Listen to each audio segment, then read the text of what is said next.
2025-26 সালের অর্থবছরের প্রস্তাবিত বাজেট ঘোষণা করেছেন অর্থ উপদেষ্টা ডক্টর সালেহ আহমেদ।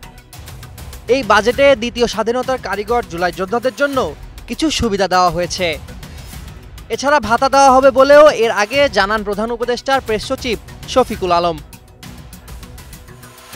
জুলাই অভ্যুত্থানের পর দায়িত্ব নেওয়া অন্তর্বর্তী সরকারের এটি প্রথম বাজেট।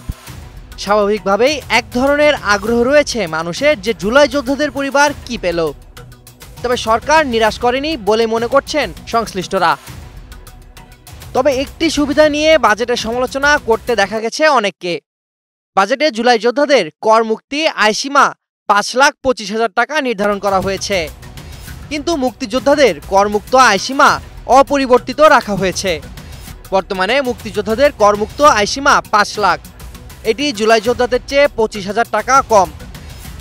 প্রস্তাবিত বাজেট উত্থাপনকালে অর্থ উপদেষ্টা বলেন, জুলাই অভ্যুত্থানের ইতিহাস ও স্মৃতি সংরক্ষণ, গণ অভ্যুত্থানে শহীদদের পরিবার এবং আহত ছাত্র জনতার পুনর্বাসন সহ গণ অভ্যুত্থানের আদর্শ ও চেতনাকে রাষ্ট্রীয় ও জাতীয় জীবনে সুপ্রতিষ্ঠিত করার উদ্দেশ্যে ইতিমধ্যে জুলাই গণ অভ্যুত্থান অধিদপ্তর প্রতিষ্ঠা করা হয়েছে এবং গণভবনকে জুলাই গণ অভ্যুত্থান স্মৃতি জাদুঘর হিসেবে প্রতিষ্ঠার কার্যক্রম চলমান রয়েছে। শীঘ্রই জুলাই গণ অভ্যুত্থানের শহীদদের পরিবার এবং আহতদের জন্য ভাতা প্রদানের লক্ষ্যে নীতিমালা প্রণয়ন করা হবে জানিয়ে অর্থ উপদেষ্টা বলেন, এছাড়া তাদের চিকিৎসা ও পুনর্বাসনের জন্য প্রয়োজনীয় কার্যক্রম গ্রহণ করা হচ্ছে।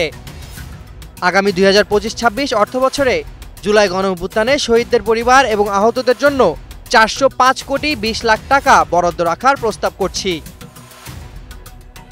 গত ফেব্রুয়ারিতে এক অনুষ্ঠানে প্রধান উপদেষ্টার প্রেস সচিব শফিকুল আলম জানান, মার্চ মাস থেকে জুলাই শহীদদের পরিবার ও জুলাই যোদ্ধারা ভাতা পাওয়া শুরু করবেন।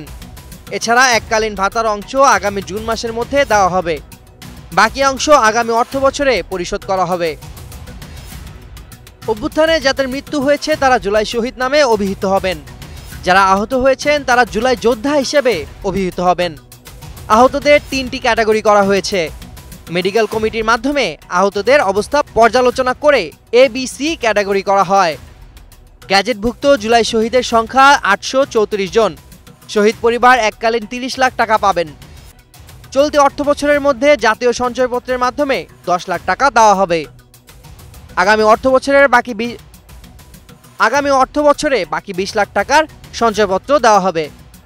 শহীদ পরিবার প্রতি মাসে 20,000 টাকা ভাতা পাবেন। পরিবারের সক্ষমরা সরকারি আধা সরকারি চাকরিতে অগ্রাধিকার পাবেন। জুলাই যোদ্ধাদের এই ক্যাটাগরিতে যারা অতি গুরুতর আহত হয়েছেন তারা অন্তর্ভুক্ত হয়েছেন। এই সংখ্যা 493 জন। এই ক্যাটাগরির জুলাই যোদ্ধারা এককালীন 5 লাখ টাকা পাবেন। চলতি অর্থবছরে ব্যাংকের চেকের মাধ্যমে 2 লাখ টাকা দেওয়া হবে, বাকি 3 লাখ টাকা আগামী অর্থবছরে পাবেন। এছাড়া মাসিক ভাতা 20,000 টাকা। বিভিন্ন সরকারি হাসপাতালে বিনামূল্যে আজীবন চিকিৎসা সুবিধা ও মেডিকেল বোর্ডের সুপারিশে বিদেশে চিকিৎসা প্রাপ্য হবেন। এছাড়া প্রয়োজনীয় কর্মপ্রশিক্ষণ, পুনর্বাসন সুবিধা ও পরিচয়পত্র পাবেন। বি ক্যাটাগরির জুলাই যোদ্ধারা যারা গুরুতর আহত হয়েছেন এই সংখ্যা 908 জন। তারা এককালীন 3 লক্ষ টাকা পাবেন। চলতি অর্থবছরে 1 লাখ ও আগামী অর্থবছরে 2 লাখ টাকা পাবেন। এছাড়া মাসিক 15,000 টাকা ভাতা, কর্মসহায়ক প্রশিক্ষণ, সরকারি আধা সরকারি চাকরিতে অগ্রাধিকার ও পরিচয়পত্র পাবেন। সি ক্যাটাগরিতে আহত জুলাই যোদ্ধার সংখ্যা 10,648 জন। তারা এককালীন 1 লাখ টাকা, মাসিক 10,000 টাকা পুনর্বাসন সুবিধা ও পরিচয়পত্র পাবেন। বর্তমানে দেশে প্রতিজন মুক্তিযোদ্ধা মাসে 20,000 টাকা করে ভাতা পান। এছাড়া 2 ঈদে 10,000 টাকা করে, 26 মার্চ 5,000 ও বৈশাখে 2,000 টাকা ভাতা পান। যদিও তালিকায় ভুয়া মুক্তিযোদ্ধা আছে 90,000, যেটি আওয়ামী লীগ সরকার করে গেছে। এই ভুয়া মুক্তিযোদ্ধারা প্রতি বছর 2,400 কোটি টাকা খেয়ে ফেলছে। সামিউল জয়, 21 টেলিভিশন।